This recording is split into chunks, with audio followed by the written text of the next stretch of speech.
What is the number one question that mystifies scientists? Is there life on another planet? Oh no, why does Meghan Markle make her own pretzel bags?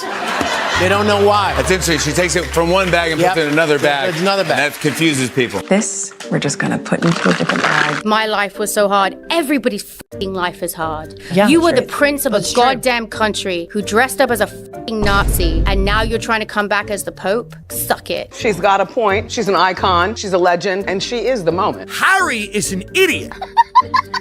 He signed up to fight in the Afghanistan war. That was a dumb move. You're a f***ing prince. What are you doing that shit for?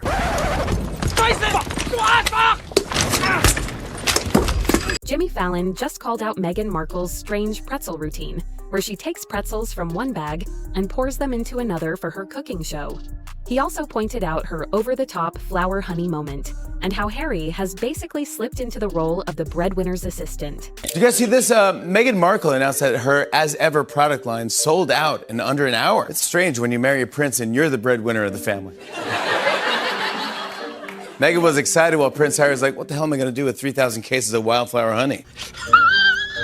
When late-night TV starts mocking your business model and questioning what your royal husband even adds, you know things have completely gone off track. This wasn't just a joke about her products, it was about the absurdity of their whole setup. Speaking of Meghan's odd products, one moment was so funny I kept replaying it. Ryan Reynolds and Conan O'Brien ripped into her jam business in a way that'll leave anyone laughing. We'll get to that soon, but first we need to see what the Osbournes have been saying about M&H, and they are definitely not holding back. Kelly Osbourne went all in on Prince Harry and shocked even seasoned talk show viewers. She delivered a harsh insult he absolutely wasn't ready for. He's a f***ing twat. I do. Kelly wasn't holding back, and that's coming from someone whose family practically built the blueprint for reality TV chaos. So when an Osbourne calls you out, it hits in a completely different way. I think he's a f***ing twat. He's a whining, whinging, complaining, woe is me, I'm the only one that's ever had mental problems. Kelly went directly after the victim mindset Harry has turned into his entire persona. The irony is brutal because the Osbournes faced real public scrutiny and family turmoil for decades without constantly complaining about it. You've been handed the world and every major contract, you had podcasts, you have all of this, and you didn't deliver because there's nothing to deliver. Yeah, because you don't have it. And that's okay. And I think they do have a right to privacy, but that doesn't seem to me what they're looking for. Look at Harry's track record. Archwell Audio collapsed after delivering almost nothing, and their Netflix projects have mostly struggled. Kelly's highlighting how they had every advantage and still dropped the ball. But Sharon Osbourne had even deeper critiques, starting with one of Meghan's most tone-deaf moments. The curtsy, the thing she said about medieval times, her lunch with the Queen was like medieval times, which, as you know, is a Disney-type entertainment place for kids. And it's just so horribly disrespectful and just a wine fest. Meghan was idealizing medieval times as if they were refined and glamorous, but Sharon made it clear that's pure fantasy.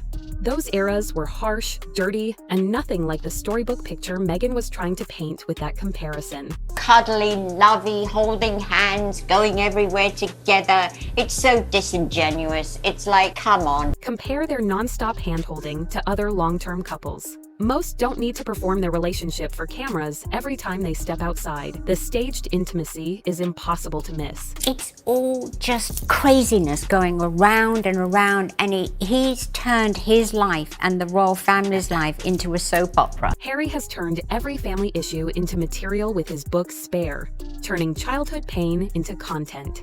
That isn't healing. It's using trauma as a business strategy.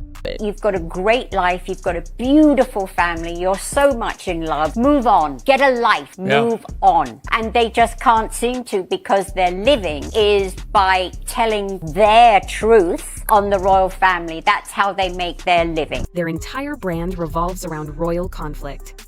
Without tensions to discuss, what content do they actually have? This is why they never move on. Controversy is the engine of their business. You just think about her children. They have no family. They have their grandmother, Meghan's mum. That's it. There's no cousins, no aunts and uncles, no other grandparents.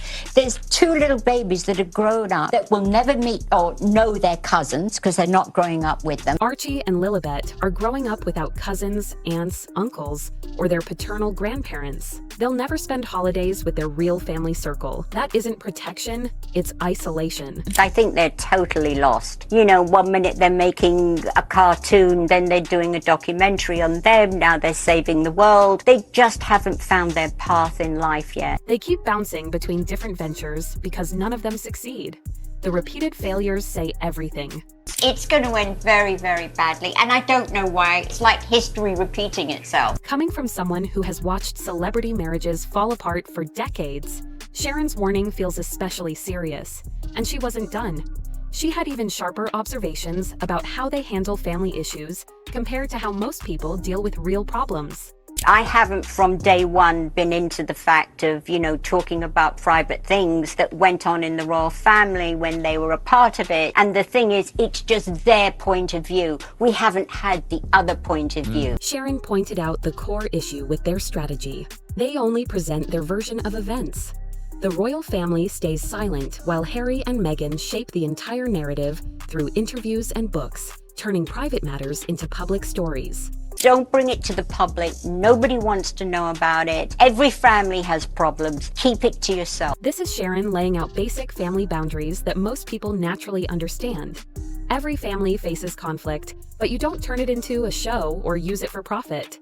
Then she delivered an even harsher comparison by bringing up her own family history. Should she go to her father? Yes, she should. I didn't talk to my father for 18 years. He used me in his companies and all of that. Sharon created a contrast that makes both Harry and Meghan look terrible.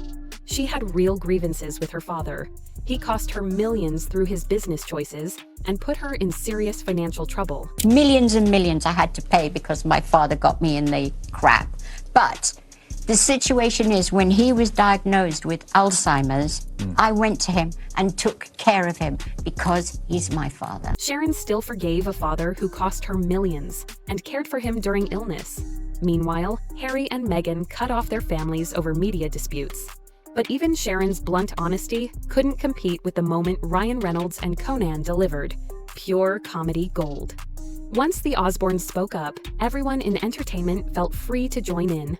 At the Golden Globes, Joe Coy delivered a joke that summed up exactly what people were thinking. Turns out Prince Harry and Meghan Markle will still get paid millions of dollars for doing absolutely nothing. And that's just by Netflix. That line landed like an explosion in a room full of people who actually had to create content for their contracts. The paid-for-nothing theme took off instantly. Even animated shows began using them as examples of empty celebrity culture.